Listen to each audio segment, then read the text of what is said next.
Hello everyone, welcome to home science classes. Home science classes में आपका स्वागत है। कैसे हैं आप? आशा करती हूँ अच्छे होंगे, खुश होंगे, मस्त होंगे और पढ़ाई कर रहे होंगे। आपको पता ही है कि हम बात कर रहे हैं होम मैनेजमेंट की। होम मैनेजमेंट में आज जो हम चर्चा करने वाले हैं, वो करने वाले हैं निर्णय प्रक्रिया पर। यानी कि डिसीजन मेकिंग क्या है, कैसे की जाती है, इसकी क्या विशेषताएँ हैं, कितने प्रकार से की जाती है, इन सब के बारे में हम चर्चा करने वाले हैं।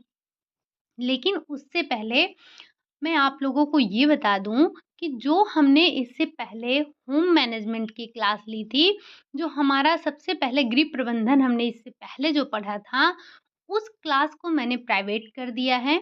और जो भी उसके बचे हुए पार्ट थे, जैसे कि आपके सीढ़ी का पार्ट हो गया, यानी कि भवन निर्माण से संबंधित भवन के जो पार्ट थे, जिसके बारे में हमने हाल-फिलहाल में डिस्कस किया था, उसमें आ रहा था आपका सीढ़ी, छत, आपके दरवाजे आ रहे थे और खिड़कियाँ आ रही थी। इतने चीज़ों को हमने हाल-फिलहाल में पढ़ा था, तो उन क्लासेस को मैंने आपके जो महत्वपूर्ण बिंदु के नाम से जो फ़ोल्डर बना है, उसमें मैंने डाल दिया है। अगर आप देखना चाहते हैं, तो वहाँ से जाकर देख सकते हैं। बाकी जो आपकी पुरानी क्लासेस थी आपके होम मैनेजमेंट की, उसको मैंने प्राइवेट कर दिया है, क्योंकि हम इस बार नए सिरे से कुछ अच्छे तरीके से पढ़ना चाहते हैं होम मैनेजमेंट को। तो एक ही टॉपिक के, एक ही ब्रांच के आपके 2-2 क्लासेस एक ही चैनल पर रहेंगी, तो आपको भी परेशान करती रहेंगी कि क्यों ये 2 बार पढ़ाया गया है और ये बार-बार आपका कमेंट भी आता रहेगा। तो आप परेशान ना हो, इसीलिए हमने उन क्लासेस को आपके प्राइवेट कर दिया है। लेकिन जो अभी हमने हाल-फिलहाल में पढ़ा था, उसको मैंने प्राइवेट नहीं किया है। वो आपके महत्वपूर्ण बिंदु जो थे, उसमें ले जाकर मैंने रख दिया है। और जब हम भवन का चैप्टर पढ़ेंगे, तो फिर से आपको इसी प्लेलिस्ट में, इसी फ़ोल्डर में आपको वो क्लासेस मिल जाएँगी। क्योंकि हमने उसे अभी हाल-फिलहाल में पढ़ा है, तो हमें उसे बार-बार पढ़ने की आवश्यकता नहीं है और हम उनसे रिलेटेड क्वेश्चन करते रहेंगे। तो ये आपके लिए एक ज़रूरी सूचना थी। चलिए, बढ़ते हैं अब हम अपने क्लास की तरफ, जो कि हमें आज पढ़ना है निर्णय के बारे में। आपको पता है कि हर व्यक्ति हमेशा कुछ न कुछ निर्णय लेता रहता है। अब निर्णय आपके छोटे हों, बड़े हों, मतलब कम समय वाले निर्णय हों या लंबे समय वाले निर्णय हों, ये सब तो हम निर्णय के प्रकार में पढ़ेंगे ही पढ़ेंगे। लेकिन आपको पता है कि व्यवसाय हो या उद्योग हो, आपको इसमें देखने को मिलता है कि जो व्यवसायी है या फिर जो आपका उद्यमी व्यक्ति है, वो हमेशा निर्णय के लिए उत्तरदायी होता है। और ये आपकी होम मैनेजमेंट भी समान रूप से चलता है। अगर हम बात करें कि जैसे व्यवसाय हो गया, उद्योग हो गया, उसमें लोग क्या करते हैं, निर्णय लेते हैं। वैसे ही होम मैनेजमेंट में भी निर्णय लिया जाता है उसी की तरह से। अब गृह प्रबंधन केवल कार्य का संपादन ही नहीं होता है, इसकी अपेक्षा ये क्रिया या फिर संपादन है, जो कि सचेत निर्णयों से निर्देशित होता है। अब ये निर्णय भी आपके क्या होते हैं, अगर हम इन्हें बुकिश लैंग्वेज में थोड़ा-सा और अच्छे तरीके से समझना चाहें, तो निर्णय आपका क्या है? निर्णय क्रिया हेतु एक से अधिक विकल्प होना आवश्यक है। मतलब निर्णय लेने के लिए आपके पास एक से अधिक विकल्प होने ही चाहिए। यदि केवल एक विकल्प है या फिर आपके पास कोई विकल्प नहीं है, तो निर्णय क्रिया संभव नहीं है। अच्छा ये बताइए, जब एग्ज़ाम में आपसे जो क्वेश्चन पूछा जाता है, उसमें आपको 4 विकल्प दिए जाते हैं।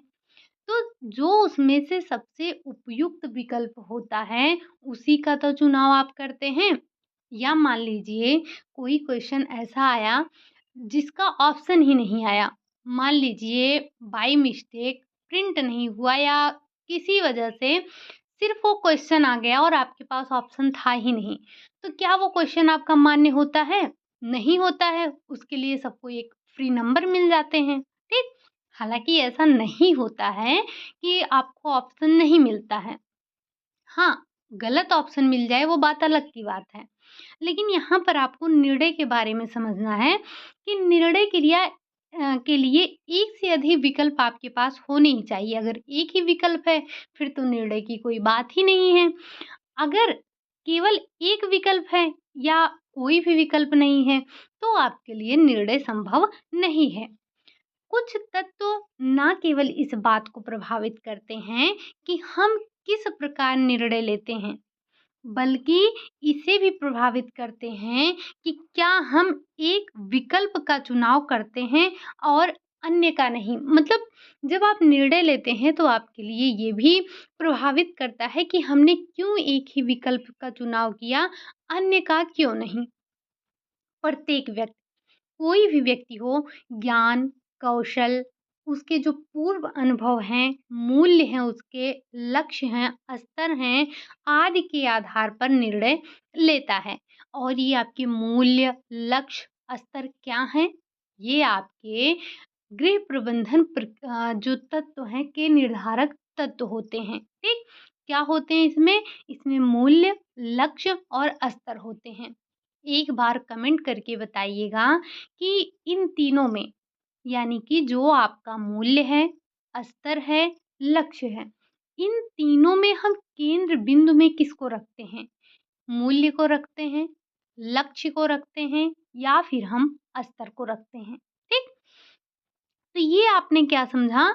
ये आपने समझा कि निर्णय क्या है, निर्णय प्रक्रिया क्या है। तो ये आपका निर्णय प्रक्रिया क्या है और ये किस तरह से किस पर प्रभाव डालता है, इस चीज़ को आपने समझा। अगर हम थोड़ा-सा इसके बारे में एक कह सकते हैं एक सटीक लाइन में समझना चाहें, तो विकल्पों में से उपयुक्त विकल्प का चुनाव ही निर्णय होता है। यानी कि जो आपके पास उपलब्ध विकल्प हैं, उन विकल्पों में से जो आप सबसे उपयुक्त विकल्प का चुनाव करते हैं, वही आपका निर्णय कहलाते हैं। तो अगर एक लाइन में समझना चाहें, तो विकल्पों में से उपयुक्त विकल्प का चुनाव करना ही आपका निर्णय कहलाता है। बाकी आपने निर्णय के बारे में थोड़ा डिटेल में आगे समझ लिया है। अगर हम निर्णय के थोड़े से शाब्दिक अर्थ को समझना चाहें कि इसका शाब्दिक अर्थ क्या होता है। अगर आप निर्णय के शाब्दिक अर्थ को समझें तो इसका शाब्दिक अर्थ होता है काट देना या फिर टक्कर का ना होना। ठीक? अब हम इसको एक परिभाषा के आधार पर अगर समझें तो ग्रास एवं कैंडल के अनुसार जो परिभाषा दी गई है, उन्होंने कहा कि निर्णय प्रक्रिया गृह प्रबंधन का हृदय है। ये आपसे पूछा जा चुका है कि गृह प्रबंधन यानी कि निर्णय प्रक्रिया को गृह प्रबंधन का हृदय किसने माना है या किसके द्वारा कहा गया है। तो हमें ध्यान रखना है, हम ध्यान रखेंगे कि ये कथन या जो निर्णय प्रक्रिया गृह प्रबंधन का हृदय माना गया है, वो माना गया है ग्रासियम कंडल के द्वारा। इन्होंने ही कहा कि जो हमारा निर्णय प्रक्रिया है, वो गृह प्रबंधन का हृदय होता है। ठीक? इसी के साथ-साथ ये तो आपने एक परिभाषा देखी, इन्होंने ये जो आपके ग्रास और कैंडल हैं, भाई साहब ये परिभाषा देने से थकते ही नहीं हैं।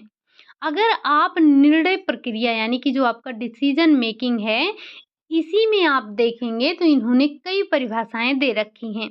हमने तो एक परिभाषा देखा, इन्होंने एक परिभाषा और दिया, कहा कि निर्णय मूल्यों और लक्ष्यों से प्रेरित होते हैं। स्तरों के माध्यम से उनका निरीक्षण किया जाता है, साधनों के उपयोग और सृजन में सहायक होते हैं, प्रबंधन में क्रिया तत्व के एक पक्ष का प्रतिनिधित्व करते हैं। इन्होंने बड़ी लंबी चौड़ी परिभाषा बता डाली। एक परिभाषा और इन्होंने बताया था कि व्यवस्थापन की प्रक्रिया के विभिन्न जो सोपान हैं, वो यथार्थ की श्रृंखला मात्र होते हैं, जिसमें सोपान अंततः निर्णय पर ही आधारित होते हैं। अगर और सरल आप शब्दों में इसी चीज़ को समझना चाहें, तो हमें अपने लक्ष्यों के संदर्भ में व्यवस्थापन की 3 प्रक्रियाओं को निर्णय की श्रृंखला द्वारा संपन्न करते हैं और ये निर्णय परिवर्तन को जन्म देते हैं।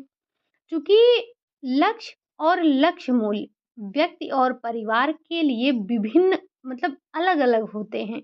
साथ ही साधन भी इनके लिए भिन्न-भिन्न होते हैं। यानी कि आवश्यक नहीं है कि एक स्थिति में लिया गया निर्णय, जो आप एक परिस्थिति में, एक कंडीशन में निर्णय लेते हैं, वो आपके अन्य स्थितियों में भी अच्छा हो। कुल मिलाकर इन्होंने जो इतनी परिभाषाएँ बताई, चाहे 1 बताई, 2 बताई, 4 बताई, 6 बताई, जो भी बताई, तो इसके इन परिभाषाओं में सिर्फ़ आपके लिए एक इम्पोर्टेंट हो जाता है, जो कि आपसे क्वेश्चन पूछा भी जा चुका है कि निर्णय प्रक्रिया गृह प्रबंधन का हृदय है। और ये पूर्ण व्यवस्थापन प्रक्रिया को भी प्रभावित करती है। यानी कि योजना, संगठन, आपका निर्देशन, नियंत्रण, मूल्यांकन, इन सारी चीज़ों को भी आपका निर्णय प्रभावित करता है। आप कोई भी डिसीज़न लेते हैं, तो वो जो आपने योजना बनाई है उसको प्रभावित करेगा, संगठन, निर्देशन, नियंत्रण, मूल्यांकन, इन सभी को प्रभावित करेगा और प्रत्येक चरण में समस्याएँ और स्थितियाँ भी उत्पन्न होती हैं, जो कि निर्णय लेने के लिए बाध्य करती हैं आपको। कभी-कभी होता क्या है, कभी-कभी ऐसा होता है कि जब व्यक्ति चुनाव करने के लिए विचार करता है, तो वो देखता है कि उसकी जो उत्तम विधि को जब उपयोग में लाया जाएगा, तब वो उपयुक्त या मतलब उसके लिए पर्याप्त नहीं होगा। तब नए विकल्प के लिए वो विचार करना आवश्यक हो जाता है। अब नया निर्णय लिया जाता है, तो व्यवस्थापन प्रक्रिया में हर समय निर्णय प्रक्रिया का समावेश होता रहता है। ये निर्णय प्रक्रिया में आप एक पॉइंट को और ध्यान रखेंगे कि निर्णय प्रक्रिया को और क्या कहा जाता है। निर्णय जो है आपका प्रबंधन का मूल है। क्या है? प्रबंधन का मूल है, प्रबंधन का केंद्र है, प्रबंधन की आत्मा है। इस पॉइंट को आप थोड़ा-सा ध्यान रखेंगे, ये 3 बिंदु भले ही हैं, तो ये आपके लिए 3 क्वेश्चन भी तैयार कर देते हैं कि निर्णय जो है और ध्यान रखिएगा ये बात भी कही है ग्राचियम कैंडल ने ही कही है कि निर्णय क्या है? प्रबंधन का मूल है, प्रबंधन का केंद्र है, प्रबंधन की आत्मा भी है। निर्णय प्रक्रिया इसलिए गृह प्रबंधन का हम केंद्र भी कहते हैं इसको। हालाँकि हमने केंद्र यहाँ पर आपके लिए मेंशन भी कर दिया है। तो ये जो हमारे निर्णय होते हैं, एक परिभाषा और दी गई है यहाँ पर ब्रिटेन के द्वारा दी गई है। इन्होंने कहा कि निर्णय प्रबंधन की सबसे छोटी इकाई होती है। इन्होंने क्या कहा? इन्होंने कहा कि जो निर्णय है वो प्रबंधन की सबसे छोटी इकाई होती है। ठीक? तो ये कुछ जो वैज्ञानिक थे हमारे उनके द्वारा अपने-अपने मत थे, अपने-अपने विचार थे। ये हमारे एग्ज़ाम में पूछे जाते हैं कि निर्णय प्रबंधन की सबसे छोटी इकाई इकाई है, ये किसका मानना है? तो अगर ऑप्शन में दिया है ग्राचियम कैंडल तो हम तो उन्हीं पर लगा देंगे, लेकिन नाम थोड़ा-सा आप ध्यान रखेंगे, ये ब्रिटेन ने कहा है, ठीक? तो इन्होंने बताया ग्राचियम कैंडल ने क्या कहा कि प्रबंधन का मूल ये निर्णय आपका प्रबंधन का मूल है, केंद्र है और साथ ही साथ इन्होंने कहा कि ये आत्मा भी है। अगर हम थोड़ा-सा गृह प्रबंध यानी कि जो निर्णय क्रिया है इसके अर्थ को समझें, तो निर्णय लेने की क्रिया अपने आप संपन्न नहीं होती है। अगर समस्या का अच्छी तरह या विचारपूर्वक अध्ययन और विश्लेषण कर लिया जाए, तो निर्णय क्रिया तुरंत ही संपन्न हो जाती है। निर्णय क्रिया का अर्थ है कि निष्कर्ष पर पहुँचना और कुछ करना। निर्णय का शाब्दिक अर्थ यहाँ पर अगर हम समझें या निर्णय के ही अर्थ को समझें, तो निर्णय का अर्थ होता है निष्कर्ष पर पहुँचना और कुछ करना। आगे अगर इसी में हम देखें, तो आपके एक और भी वैज्ञानिक हैं जिन्होंने परिभाषा दी थी। ड्रकर के अनुसार इन्होंने बताया कि निर्णय लेना अर्थात विचार करना है। इन्होंने क्या कहा कि निर्णय लेना यानी कि विचार करना है। अब यह विकल्पों के मध्य चुनाव की क्रिया है। इसमें करीब-करीब सही और संभवतः गलत के मध्य चुनाव किया जाता है। मतलब जो भी आप विकल्प का चुनाव कर रहे हैं या जो भी आप निर्णय ले रहे हैं, इसमें जो आप निर्णय लेंगे करीब-करीब इसमें सही होने की संभावना और संभवतः गलत के मध्य का चुनाव किया जाता है। और इस प्रकार निर्णय प्रक्रिया के 2 विधियों के मध्य ज्ञात किया जाता है कि कौन-सी विधि अन्य विधियों की अपेक्षा करीब-करीब सही सिद्ध होगा। तो ये एक परिभाषा बताई गई थी और फिर से मैं आपको बता रही हूँ कि आपके जो ये ग्रास और कैंडल हैं, निकिल और डॉर्सी हैं, ये भाई साहब परिभाषा देने से पीछे नहीं हटते हैं।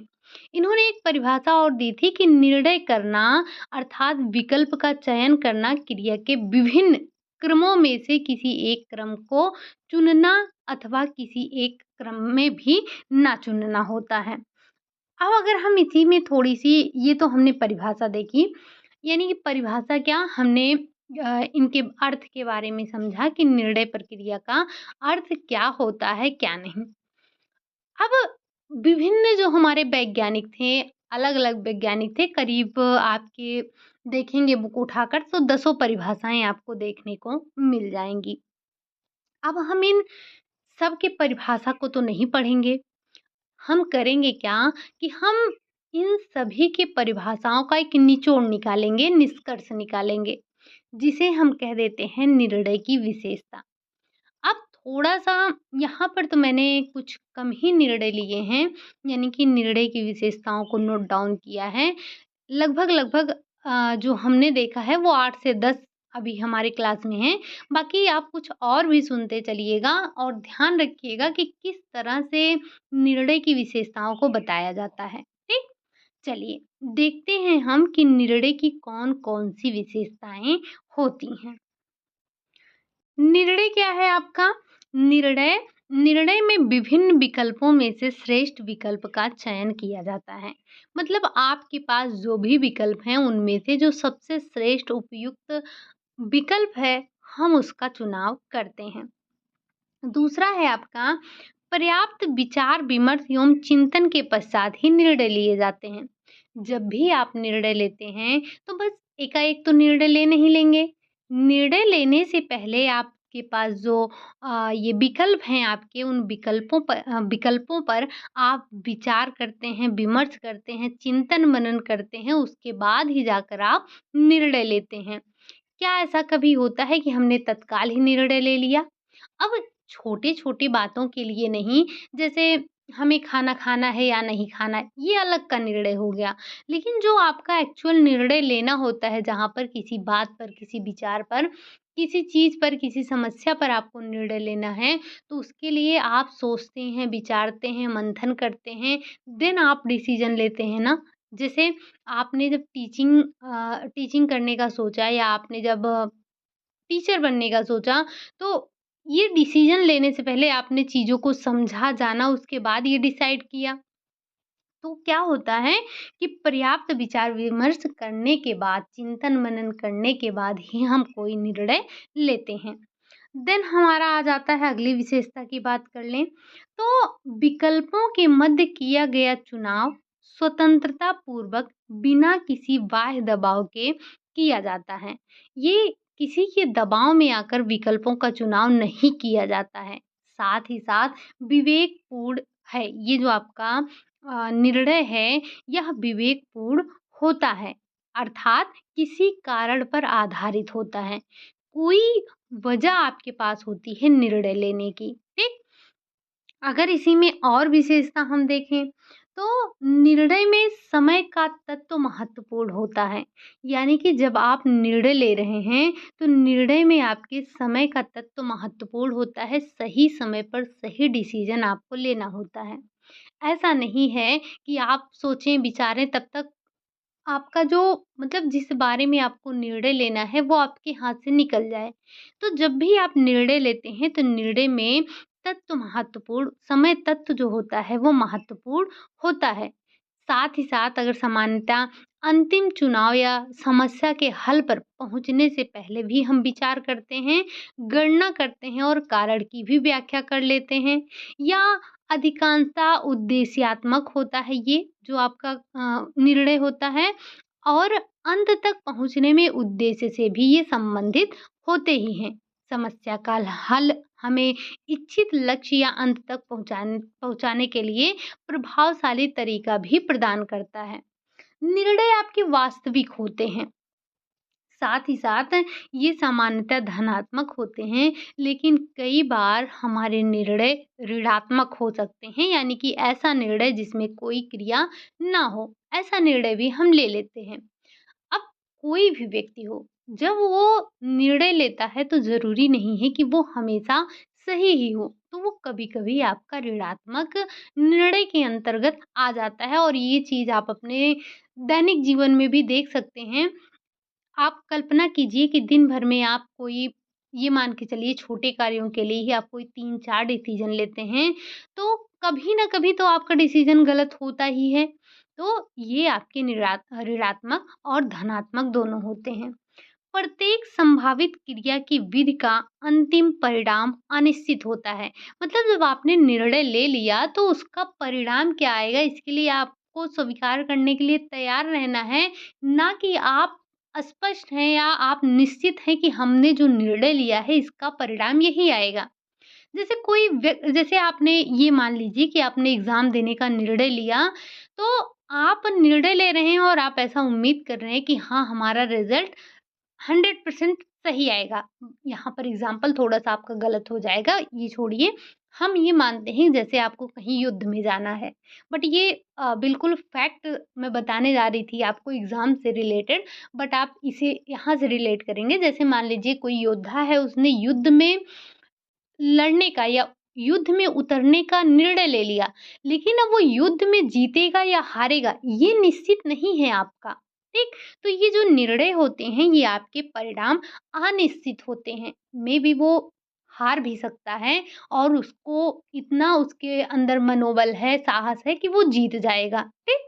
तो हारने की भी संभावना है, इसीलिए हम कहते हैं कि जो निर्णय लिया गया है, उसके परिणाम जो हैं आपके वो निश्चित नहीं होते हैं, कहने का मतलब अनिश्चित होते हैं।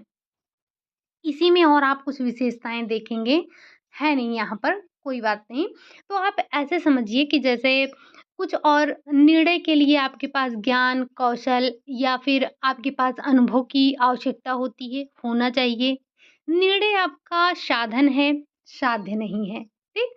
वैसे मैंने ये पॉइंट आपका नोट डाउन किया था, शायद कहीं इधर-उधर हो गया होगा, बट कोई नहीं, आप ऐसे ही समझ लीजिए कि जो आपके निर्णय हैं, निर्णय जो होता है आपका ये कौशलों पर आधारित है, अनुभव पर आधारित होता है, ज्ञान पर भी आधारित होता है। साथ ही साथ निर्णय आपका एक साधन है, ना कि साध्य होता है।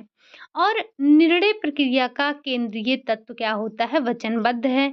ये कुछ हमने विशेषताएँ समझी निर्णय के बारे में, निर्णय प्रक्रिया की विशेषताओं के बारे में समझा हमने। उम्मीद है कि आपने निर्णय के बारे में आपको चीज़ें क्लियर हो गई होंगी, ठीक? अब हम बात कर लेते हैं निर्णय की क्रिया को प्रभावित करने वाले कारक। ये जो आपकी निर्णय की प्रक्रिया है, इसको कुछ कारक प्रभावित भी करते हैं। अब वो प्रभावित करने वाले कारक कौन-कौन से होते हैं? अगर हम थोड़ा-सा उनके बारे में भी ज़िक्र कर लें, तो अच्छा रहेगा। अब हम बात कर लेते हैं तब फिर निर्णय की प्रक्रिया को प्रभावित करने वाले तत्वों के बारे में, जिसमें सबसे पहला नाम आपका क्या आता है? सब सब सबसे पहले जो प्रभावित करने वाले तत्व में आता है कि निर्णय की स्थिर प्रकृति। क्या है ये? ये निर्णय की स्थिर जो प्रकृति है, इसका मतलब क्या होता है? क्या है ये? किस चीज़ के बारे में बात की जा रही है? तो जो ये आपकी निर्णय की स्थिर प्रकृति जो होती है, ये आपके निर्णय लेने की क्रिया को प्रभावित करती है। अगर कोई व्यक्ति हमेशा किसी संगीत श्रृंखला के टिकट खरीदता है, मानते हैं, तो इसका मतलब ये है कि उसने उसमें इस निर्णय को दोहराने की बहुत अधिक प्रवृत्ति है और इस निर्णय को बदलना बहुत कठिन होता है।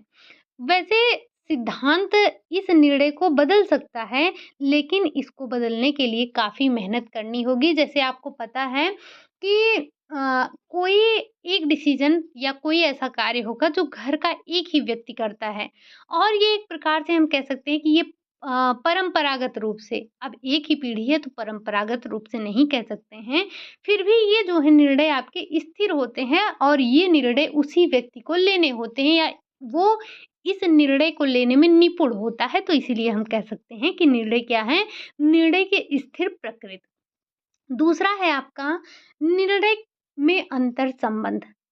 निर्णय में ये आपके अंतर संबंध क्या है?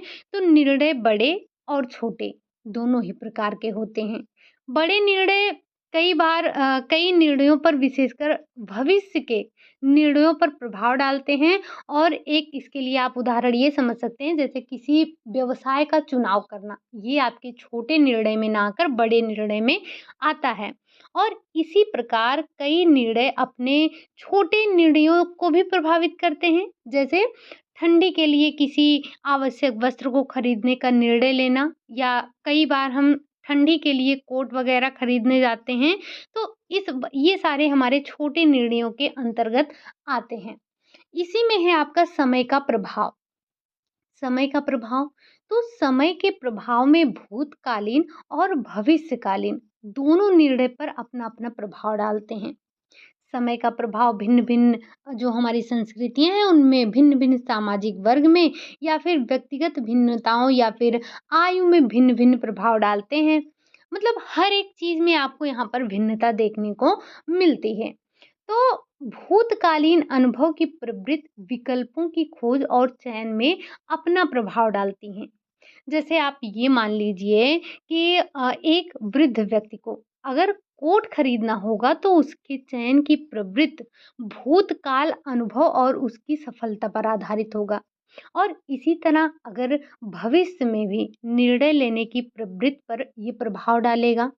निर्णय लेते वक्त भविष्य और वर्तमान की तुलना की जाती है। ठीक, अगर व्यक्ति ने जैसे उसने कोट खरीदा और पास्ट में उसने जो कोट खरीदा था वो अच्छा था, तो वो अपने भविष्य में भी वर्तमान में भी अच्छा कोट खरीद लेगा।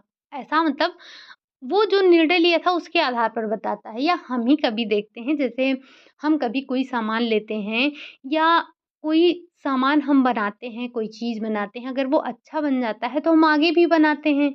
अगर वो खराब बन जाता है तो आगे हम बनाने के लिए निरुत्साहित हो जाते हैं, हम प्रोत्साहित नहीं होते हैं। अगला है आपका मूल्य। मूल्य आपका क्या है? तो ये प्रत्येक व्यक्ति के अपने कुछ न कुछ मूल्य होते हैं। आपने मूल्य के बारे में अभी हाल-फिलहाल में पढ़ा था, तो हर व्यक्ति के अपने कुछ न कुछ मूल्य होते हैं और ये मूल्य निर्णय को प्रभावित करते हैं। जैसे कि आपको पता है कि ग्रास और कैंडल हमारे यहाँ भी आ चुके हैं, तो इन्होंने कहा कि निर्णयों की पृष्ठभूमि में जीवन मूल्य उत्प्रेरक का कार्य करते हैं और साथ ही साथ ये जो निर्णय मूल्यों का भी क्रियान्वित करते हैं। ये जो समय पर आपके जो ये समय आपका मूल्य नहीं मूल्य का मतलब हो गया वैल्यू। यहाँ पर आपसे वैल्यू की बात की जा रही है, तो आपको पता है कि हर व्यक्ति के अपने-अपने मूल्य होते हैं, आपके मूल्य अलग हैं। आप देखेंगे कि जो हमारी पीढ़ी है, पीढ़ी दर पीढ़ी मूल्यों में अंतर देखने को मिलता है। जैसे कि आपकी सोच और आपके दादाजी की सोच में या उनके मूल्यों में आपको काफ़ी अंतर एक कह सकते हैं गहरे गर्त का सामना करना पड़ेगा, ठीक? अगला है आपका अगला आपका आ जाता है ज्ञान। ज्ञान भी आपके निर्णय को प्रभावित करता है या निर्णय लेने की क्रिया उपलब्ध ज्ञान की मात्रा में भी प्रभावित होती है और प्रत्येक साधन के लिए उपलब्ध ज्ञान की मात्रा अलग-अलग होती है। सबसे अधिक जानकारी धन और भोजन के बारे में प्राप्त की जा सकती है, जबकि सबसे कम जानकारी समय से संबंधित होती है।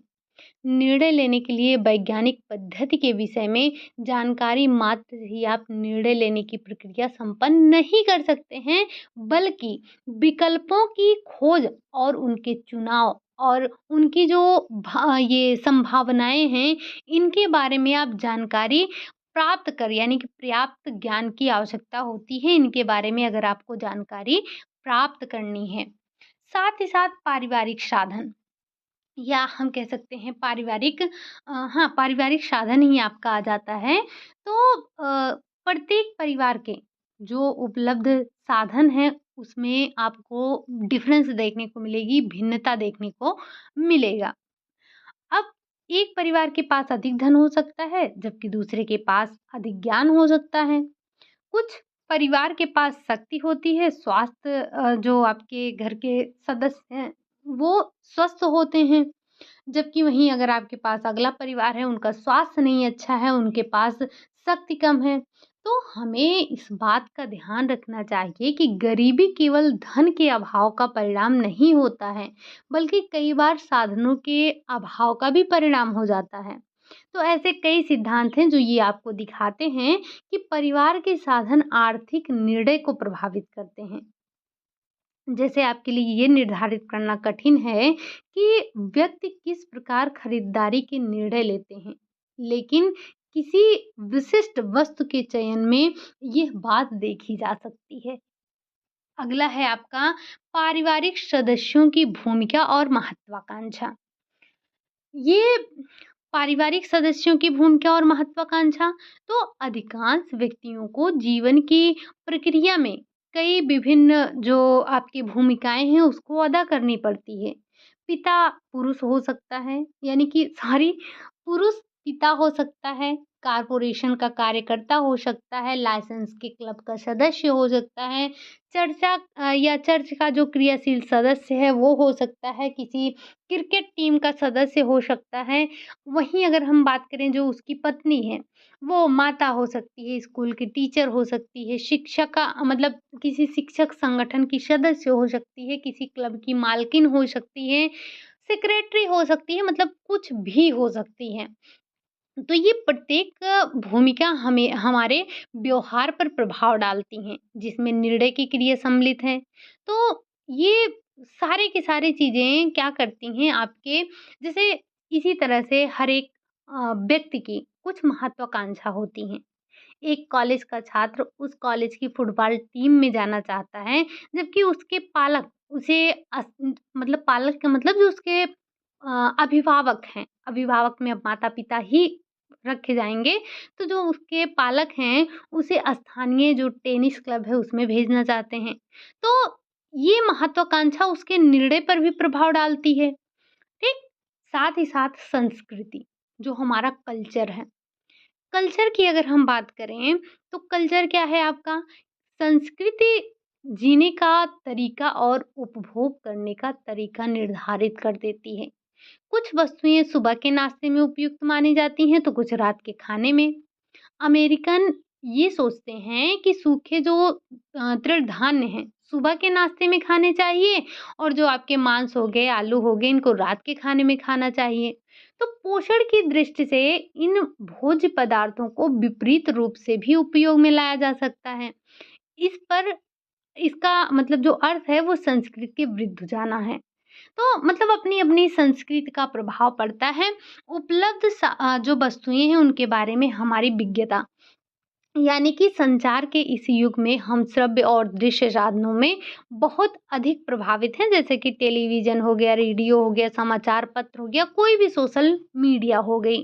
तो नई और रुचिप्रद वस्तुएँ और सेवाओं के विज्ञापन हमारे चारों तरफ होते रहते हैं। साथ ही हम जो स्टोर्स हैं वहाँ पर सुसज्जित वस्तुओं को भी देखते हैं, और हमारे जैसे मित्र हो गए, रिश्तेदार हो गए, इनके पास क्या है, इसे भी देखते हैं। तो ये सभी साधन हमारे खरीदने या बनाने और अन्य कार्यों पर भी चुनाव डालते हैं, या निर्णय लेने के लिए ये सारे तत्व आपको प्रभावित करते हैं। ये तो हमने मोटा-मोटी समझ लिया कि निर्णय को प्रभावित करने वाले तत्व कौन-कौन से हैं, लेकिन हमारे लिए इम्पोर्टेंट यहाँ पर अभी एक पॉइंट और बच रहा है, वो क्या है? हालाँकि ये एक पॉइंट नहीं है, अभी आपका इसमें कुछ इम्पोर्टेंट बिंदु और रह गए हैं, जिनको हमें अपने कल की क्लास में डिस्कस करना है। जैसे जो आपकी कल की क्लास होगी, उसमें भी हमें कुछ चीज़ों को डिस्कस करना है, तो लेकिन आज सबसे पहले हम निर्णय के प्रक्रिया के चरण के बारे में पढ़ते हैं। फिर मैं आपको बताती हूँ कि अभी हम कल की क्लास में और क्या-क्या देखने वाले हैं।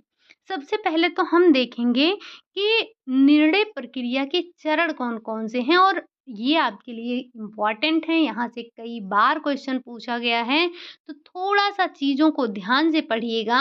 ये आपके टेट सॉरी, टीजीटी, पीजीटी में भी पूछा गया है, और नेट लेवल पर तो आपसे पूछा ही जाता है, ठीक? तो आज की क्लास भी इम्पोर्टेंट है, और कल की क्लास भी आपके लिए इम्पोर्टेंट है, क्योंकि आपको पता है कि ये जो हमारा होम मैनेजमेंट है, यहाँ से काफ़ी क्वेश्चन पूछे जाते हैं। ठीक? अब हम बात करेंगे कि निर्णय प्रक्रिया के चरण कौन-कौन से हैं? निर्णय प्रक्रिया के चरणों के बारे में अगर हम बात करें, तो निर्णय लेने की प्रक्रिया एक अनुसंधान का विषय माना जाता है। इसके चरण पूर्णतः स्पष्ट नहीं हैं, लेकिन फिर भी कुछ जैसे मनोवैज्ञानिक हैं, उन्होंने अपने-अपने अनुसार, अपने-अपने हिसाब से कुछ चरण इसके बताए हैं, तो उन चरणों को हमें ध्यान रखना ज़रूरी है। जैसे यहाँ पर किसी एक ने चरण नहीं बताए हैं, किसी 2 ने चरण नहीं बताए हैं, कइयों ने अपने-अपने हिसाब से कई चरण बताए हैं, लेकिन जो हमसे बार-बार एग्ज़ाम में पूछा जाता है, हम उनकी बात कर लेते हैं। जिसमें सबसे पहले हम बात करने वाले हैं निकिल और जॉन ड्यूवी की।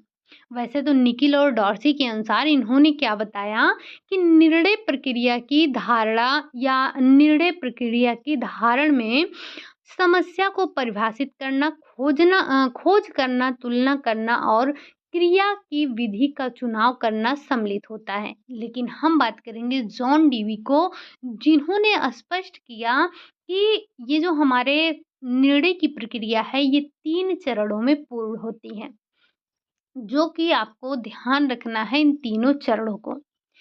सबसे पहले तो आपको ये पता होनी चाहिए कि समस्या क्या है? आपके पास समस्या क्या है और आपके पास विकल्प क्या है? फिर आपके पास उपयुक्त विकल्प क्या है? इसके आधार पर आप निर्णय लेते हैं। तो जो आपके जॉन ड्यूवी हैं, ड्यूवी, ये मैंने डीवी लिखा है, बट कोई नहीं, थोड़ा-सा आप ध्यान रखेंगे कि जॉन ड्यूवी के अनुसार इन्होंने बताया कि समस्या क्या है। सबसे पहले किसी भी निर्णय को लेने से पहले हमें ये समझना होगा, हमें ये जानना होगा कि हमारी प्रॉब्लम क्या है, समस्या क्या है।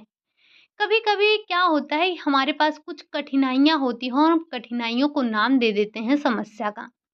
बट हमारे लिए जानना ज़रूरी है कि समस्या क्या है। जब हम समस्या जान जाएँगे, तो हम देखेंगे हमारे लिए इसमें से विकल्प क्या है। अब जब हम विकल्पों के बारे में भी जान जाएँगे, हमारे पास 2 विकल्प हैं, 3 विकल्प हैं, 4 विकल्प हैं और आपने इस चीज़ को पहले ही पढ़ रखा है, अगर कोई एक विकल्प है या कोई भी विकल्प नहीं है, तो वहाँ पर निर्णय का कोई सवाल ही नहीं उठता है। तो निर्णय लेने के लिए समस्या है आपके पास, समस्या को आपने देखा कि समस्या क्या है हमारे पास। फिर आपने विकल्प देखा कि आपके पास यहाँ पर विकल्प कौन-कौन से मौजूद हैं। फिर आपने उनमें से उत्तम विकल्प का चुनाव करना है, निर्णय लेना है। जैसे जैसे आप एग्ज़ाम हॉल में बैठते हैं, तो आपके पास एक क्वेश्चन आता है। सबसे पहले आपको ये पता होना चाहिए कि हमसे प्रश्न क्या पूछा जा रहा है, हमारी समस्या क्या है, ये प्रश्न क्या पूछा जा रहा है। जब हमने ये समझ लिया कि प्रश्न क्या है, तो हमें 4 विकल्प भी मिल जाते हैं। अब हम उन 4 विकल्पों को समझते हैं, उसके बाद जो उसमें उत्तम विकल्प होता है, उस विकल्प का चुनाव करते हैं। कभी भी आप एग्ज़ाम में 2 विकल्प पर थोड़ी ना टिक करके आते हैं। आते तो हैं सिर्फ़ एक पर गोला बनाकर। तो यही कहा जा रहा है कि सबसे पहले आपको समस्या पता होना चाहिए, फिर विकल्प आपके पास कौन-कौन से हैं। अच्छा, कभी-कभी ऐसा होता है ना कि जब हम क्वेश्चन को सॉल्व करते हैं, कोई ऐसा क्वेश्चन आपको पीवाईक्यू में ही मिलता है, क्योंकि जो क्वेश्चन हम खुद से बनाते हैं, उसमें ऐसे अपवादों वाले क्वेश्चन तो नहीं डालते हैं। लेकिन होता क्या है कि कभी-कभी अपवाद वाले क्वेश्चन आ जाते हैं, तो हम आपसे क्या कहते हैं कि आपको आंसर हमेशा ऑप्शन के अकॉर्डिंग ही देना है, यही तो कहते हैं ना? जैसे लास्ट टाइम जो आपका क्वेश्चन आया था, डब्ल्यूएचओ की स्थापना से लिया गया था, जिसमें आपका 1945 एक सन दिया गया था, बाकी अदर दिए गए थे। तो आपने कहा कि 48 में स्थापना हुई। लेकिन हमने आपसे क्या कहा? हमने ये कहा कि जो विकल्प हमारे पास हैं, उन्हीं विकल्पों के आधार पर हमें आंसर देना है। तो बस वहाँ यहाँ पर जो निर्णय की प्रक्रिया के निर्णय के चरण की बात हो रही है, बस यही है। सबसे पहले आपने देखा क्वेश्चन क्या पूछा? उसने क्वेश्चन पूछा था कि डब्ल्यूएचओ की स्थापना कब हुई? फिर आपने देखा कि इस स्थापना के लिए हमारे पास विकल्प क्या-क्या हैं? तो आपने देखा, एक मान लेते हैं हम 40 दे दिया, एक 1945 दे दिया, एक 1900 आपका यहाँ पर 30 दे दिया और एक 1900 आपका 52 दे दिया। तो हमें पता है कि 52 तो होगा नहीं, 30 तो होगा नहीं, 40 तो होगा नहीं। हमारे पास जो सबसे उपयुक्त विकल्प है वो है 1945, क्योंकि डब्ल्यूएचओ की न्यूज़ रख दी गई थी, प्रपोज़ल जो रखा गया था वो 1945 में ही रखा गया था। तो हमने इसी कॉन्सेप्ट के आधार पर इसको ऑप्शन सही बनाया था और यही हमारा ऑप्शन सही भी था। तो आपको जो विकल्प मिले हैं उन विकल्पों के आधार पर आपको सबसे उपयुक्त विकल्प का चुनाव करना है। ठीक? चलिए, ये तो आपने एक के अनुसार समझा, जॉन डीवी के अनुसार। अब यहीं हम अगर ग्रास एवं कैंडल के अनुसार बात करें, इन्होंने भी कुछ लाइनें दी थी या कुछ स्टेप दिए थे, उन स्टेप को आपको समझना है। तो जो आपके ग्रास और कैंडल थे, इन्होंने निर्णय लेने के लिए 5 सफल चरण बताए हैं, जिनमें से पहले और 5वें चरण का कभी-कभी आप समावेश नहीं करते हैं। लेकिन हमारे लिए इम्पोर्टेंट क्या है, इन पाँचों विकल्पों को जानना। और यहाँ से कई बार क्वेश्चन पूछे जा चुके हैं कि जो निर्णय प्रक्रिया का प्रथम चरण है वो क्या है? अंतिम चरण क्या है? या फिर नेट में आपसे पूछा जाता है कि ग्रास और कैंडल के अनुसार निर्णय प्रक्रिया के दिए हुए चरणों को क्रम से लगाएँ, ठीक? या इनमें से कौन-सा दिए गए चरणों में सम्मिलित नहीं है? क्वेश्चन कहीं से भी किसी भी तरह से फ्रेम हो सकता है, तो हमारे लिए इम्पोर्टेंट है इस चीज़ को समझना, ठीक? क्या समझेंगे कि ग्रास एवं कैंडल ने जो निर्णय प्रक्रिया के चरण दिए थे वो क्या थे? सबसे पहले ध्यान रखेंगे कि उन्होंने 5 चरणों का ज़िक्र किया था। कितना? 5 चरणों का ज़िक्र। तो ग्रास एवं कैंडल के अनुसार जो इन्होंने निर्णय के चरण दिए थे, इसमें सबसे पहला था कि निर्णय की जाने वाली समस्या को परिभाषित करना। जब हम समस्या स्थिति को देखें या फिर जब हम हमारे सामने प्रस्तुत की जाए और ये समस्या हमारे सामने आए, तो हमें उसके बारे में सोचना चाहिए। कई बार हम समस्या को बाहरी रूप से देख लेते हैं, आगे बढ़ जाते हैं और ऐसी स्थिति में कई बार गलत समस्या के लिए हम निर्णय ले लेते हैं। साथ-साथ हम कई बार समस्या के केवल लक्षण ही देख लेते हैं, मतलब आपने सिर्फ़ उसके लक्षण ही देख लिए और उसमें जो कारण था, आपने उस कारण को नहीं देखा और केवल आपने बाह्य दृष्टि को देखकर निर्णय ले लिया, तो क्या कर लेते हैं, हम निष्कर्ष निकाल लेते हैं। जब इस प्रकार की क्रिया होती है तब हम वास्तविक समस्या के साथ कार्य नहीं कर पाते हैं, केवल लक्षणों के साथ में ही कार्य करते हैं। जैसे कोई मरीज़ गया किसी डॉक्टर के पास और डॉक्टर ने उसकी पूरी समस्या को समझा ही नहीं, जाना ही नहीं और उसको दवा दे दिया, तो क्या होगा? क्या फ़ायदा होगा? कोई फ़ायदा होगा? नहीं होगा, बल्कि उस व्यक्ति की स्थिति परिस्थिति और बिगड़ जाएगी। मतलब सबसे पहले क्या करना है, हम समस्या को जानें कि समस्या क्या है, इस पर विचार करना चाहिए हमें। यानी कि अधिकांशतः जब हम समस्या क्या है, इस पर विचार नहीं करते हैं, तो अपनी इस और जो हमारी समय है और जो हमारी शक्ति है, इन दोनों को हम बर्बाद कर देते हैं। तो सबसे पहले हमारे लिए ज़रूरी है कि समस्या को परिभाषित किया जाए। जब आपने समस्या को परिभाषित कर लिया तो आप क्या करेंगे? वैकल्पिक हलों की खोज करेंगे।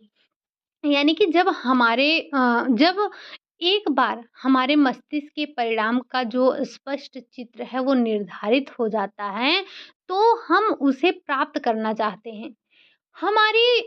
जो हमारी स्वाभाविक प्रवृत्ति होती है कि हम सीधे सीधे ही प्राप्त कर लें। हमें वैकल्पिक हलों की खोज करने से पहले यह भी देखना चाहिए कि हमने पहले क्या किया था और फिर आगे बढ़ना चाहिए। मतलब आपके पास व्यवस्था करने वाले व्यक्तियों को विकल्प ढूँढने और प्रत्येक विकल्प के परिणामों को जानने के लिए जो ये अत्यधिक ज्ञान की आवश्यकता होती है और ये ज्ञान एक या फिर अधिक साधनों से बिल्कुल विशिष्ट रूप से संबंधित होते हैं। साथ ही साथ उपलब्ध ज्ञान की मात्रा प्रत्येक साधन में भिन्न होती है, ठीक? आप जब विकल्प खोज लेते हैं तो विकल्पों के संदर्भ में सोचते हैं। यानी कि जब आपने कोई चीज़ देख लिया या आपने 3-4 विकल्प ले लिए तो उसके बाद आप क्या करते हैं, सभी विकल्पों की खोज करने के बाद जो आपके पास उपलब्ध ज्ञान है, सूचना है, इसके आधार पर आप निर्णयकर्ता होते हैं और उसका मूल्यांकन कर लेते हैं कि कौन-सा विकल्प हमारे लिए अच्छा होगा, कौन-सा विकल्प नहीं। यानी कि इस चरण को हम मूल्यांकन चरण भी कह सकते हैं, क्योंकि हम यहाँ पर देखते हैं ना कि इन चारों में से कौन-सा, सॉरी यहाँ पर मैं चारों इसलिए बोल रही हूँ क्योंकि ये हमारे लिए जनरली हमारे लिए 4 ऑप्शन दिए जाते हैं, तो बस ऐसे ही मैं 4-4 बोल रही हूँ। बाकी यहाँ पर ज़रूरी नहीं है कि 4 ही विकल्प आपको मिले, 6 भी हो सकते हैं, 4 भी हो सकते हैं, 2 नहीं कह सकते हैं, तब भी 3 या 4, 5, 6, 7, 8 जो भी हों। तो इनमें से जो आपका विकल्प संदर्भ आप उसके बारे में सोचते हैं, मूल्यांकन करते हैं, ठीक? भविष्य में चुने हुए विकल्प का क्या असर होगा इसका अनुमान भी आप लगा लेते हैं, ठीक? मतलब ये निश्चित तो नहीं होता है लेकिन फिर भी आप एक गेस करते हैं कि भविष्य में इसका परिणाम क्या हो सकता है। अब इन्हीं सभी आधारों पर आप क्या करते हैं, इस पर सोच विचार करते हैं, उसके बाद आप एक विकल्प का चयन करते हैं। अब जब आपने एक विकल्प का चयन कर ही लिया है, एक विकल्प का चुनाव कर लिया है जो आपके लिए सबसे उत्तम आपको विकल्प लगा, यानी कि जो आपके पास कई विकल्प थे, 3 थे, 4 थे, 5 थे, जो भी थे, आपने उनमें से सबसे उत्तम विकल्प का चयन कर लिया। अब जब आपने चयन कर ही लिया है, तो आपको निर्णय के उत्तरदायित्व को स्वीकारना है। जैसे जब आपने निर्णय ले ही लिया है, परिणाम जो भी आए, आपको उसे स्वीकार करना है, पीछे नहीं हटना है। तो हमने जब भी कोई डिसीज़न लिया, तो हमें उसके आने वाले जो भी खतरे हैं, जो भी परेशानियाँ हैं, जो भी निर्णय आए, उसका सॉरी निर्णय नहीं, जो भी उसका उत्तरदायित्व होगा, हम उसको स्वीकारेंगे, ठीक? तो इन्होंने बड़ा सिंपल सा ही ग्रास एवं कैंडल ने बताया, अगर आप यही इतना इसके डिटेल में कुछ भी नहीं समझेंगे, अगर इन्हीं 5 लाइनों को समझ जाते हैं, तो ये आपको 1 नंबर दिलाने से पीछे नहीं हटेंगे। सबसे पहले क्या करेंगे, हम कोई भी हमारे पास समस्या होती है, सबसे पहले हमें समस्या को जानना होता है, फिर उसके लिए हमें विकल्पों को खोजना होता है। विकल्प खोजने के बाद जो विकल्प हमें मिले हैं, उन पर हम विचार करेंगे, विमर्श करेंगे, उसका मूल्यांकन करेंगे। आगे इसका परिणाम क्या हो सकता है, इन सारी चीज़ों को जानेंगे, समझेंगे। उसके बाद हम एक विकल्प का चुनाव कर लेंगे, निर्णय ले लेंगे और जब अब जैसे आपने क्वेश्चन पेपर में एक विकल्प चुना, अब वो सही आए या गलत आए, वो हमें स्वीकारना होगा ना। अगर हमने सही विकल्प नहीं लगाया है तो गलत हो जाएगा, 1 नंबर नहीं मिलेगा। अगर सही विकल्प लगाया है तो 1 नंबर मिल जाएगा। तो इस चीज़ को हमें स्वीकार करते हुए चलना है, ठीक? तो ये आपने ग्रास और कैंडल के अनुसार दिए गए निर्णय प्रक्रिया के चरणों को समझा। ये भी आपके लिए इम्पोर्टेंट है और जो अभी आपने जॉन ड्यूबी को पढ़ा, ये भी आपके लिए इम्पोर्टेंट है, ये भी आपसे पूछे जाते हैं। हालाँकि इनका 3 ही विकल्प है जो कि 3 ही चरण है जो कि बहुत ही साधारण सा है कि समस्या क्या है, विकल्प क्या है, सबसे उत्तम विकल्प का चुनाव करना है आपको, ठीक? तो ये आपके थे जॉन ड्यूबी के द्वारा दिए गए और हमने अभी देखे ग्रासियम कैंडल के द्वारा दिए गए चरणों के बारे में। ये अभी आज आपका निर्णय प्रक्रिया समाप्त नहीं हुआ है। अभी तो आज हमने सिर्फ निर्णय के बारे में समझा, निर्णय की विशेषताओं को देखा, निर्णय प्रक्रिया के चरणों को समझा, बस। अब कल की जो हमारी क्लास होगी, उसमें हम निर्णय के प्रकार के बारे में डिस्कस करेंगे। निर्णय कितने प्रकार के होते हैं? जैसे लास्ट बार आपकी क्लास में आपके पेपर में पूछा गया था कि कॉफ़ी बनाना कैसी प्रक्रिया है या चाय बनाना कैसी प्रक्रिया है? तो हमने क्या जवाब दिया था? ये आपका नैतिक या फिर ये आदत आदनात्मक है, ठीक? यानी कि ये हमारे आदत में होता है। निर्णय भी आपके कई प्रकार के होते हैं, व्यक्तिगत, सामूहिक, छोटे, बड़े, कई प्रकार के निर्णय होते हैं और इसी में कल हम एक इम्पॉर्टेंट पॉइंट को समझने वाले हैं जो कि आपके एग्ज़ाम की दृष्टि से काफ़ी इम्पोर्टेंट है, फ़ॉलेट को पढ़ने वाले हैं। कल हम फ़ॉलेट के बारे में पढ़ेंगे। उन्होंने कुछ सुझाव दिए थे, द्वंद्व को समझाने के या सुलझाने के कुछ सुझाव दिए थे, तो कल की क्लास में हम उनके बारे में भी चर्चा करेंगे। तो कल की क्लास हमारे 2 बिंदुओं पर रहेगी, जो कि निर्णय के प्रकार और फॉलेट महोदय को हम पढ़ने वाले हैं। आज की क्लास में जो आपने पढ़ा, उम्मीद है कि आपको चीज़ें समझ में आई होंगी। एक बार रिवीज़न करिएगा।